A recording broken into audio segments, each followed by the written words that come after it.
সন্তানকে দ্বীনি শিক্ষায় শিক্ষিত করতে হবে।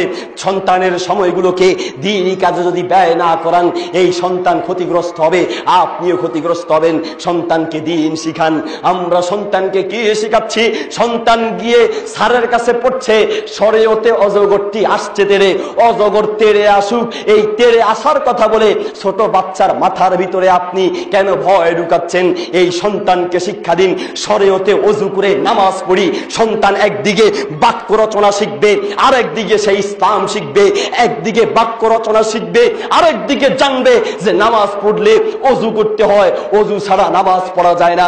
বলতে চাচ্ছিলাম, আপনার সন্তান বলছে শরিয়াতে আমটি আমি খাবো পেরে, কার গাছের আম খেতে যাবে, খেতে গিয়ে মার খাবে, গাছ থেকে পড়ে পা ভাঙবে, আম খাওয়ার দরকার নাই। সন্তানকে শিক্ষা দিন শরিয়াতে আল্লাহর হুকুম মেনে চলি। আপনার সন্তান বলছে রসইতে ইঁদুর ছানা ভয়ে মরে, ইঁদুর মরুক আর বাসুক, না হয় হা করে থাকুক, এতে আপনার সন্তানের কোনো দরকার নাই।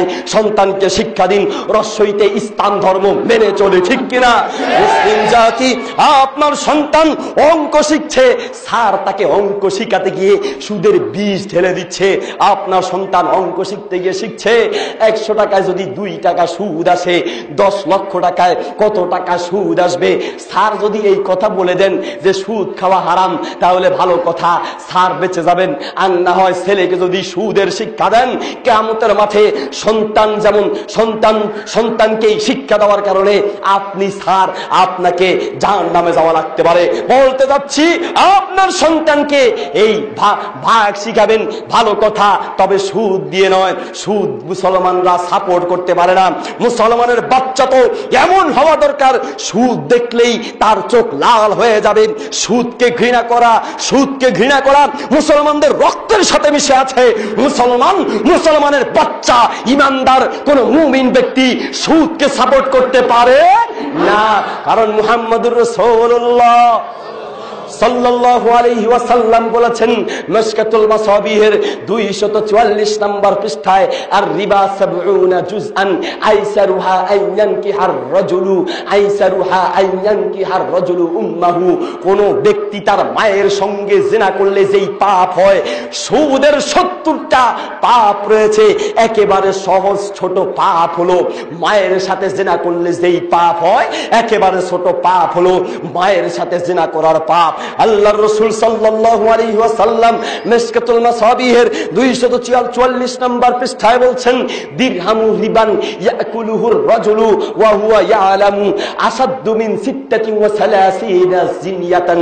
শোনো, কোন ব্যক্তি 36 বার জিনা করলে যেই পাপ হয়, 1 দিরহাম সুদ খেলে, 1 টাকা সুদ খেলে, 1 দিরহাম সুদ খেলে, 136 বার জিনা করলে যেই পাপ হয়, 1 টাকা 1 দিরহাম সুদ খাওয়ার কারণে সেই পরিমাণ পাপ হয়। বলতে চাচ্ছি, সুদ দেখলেই মুসলমানের বাচ্চা ঘৃণা করবে, এটাই মুসলমানের ইতিহাস হওয়া দরকার। মুহাম্মদুর রাসূলুল্লাহ সাল্লাল্লাহু আলাইহি ওয়াসাল্লাম বলেছেন, মিশকাতুল মাসাবিহের 246 নম্বর পৃষ্ঠায়, লানা রাসূলুল্লাহি আকিলার রিবা ওয়া মুকিলাহু ওয়া কাতিবাহু।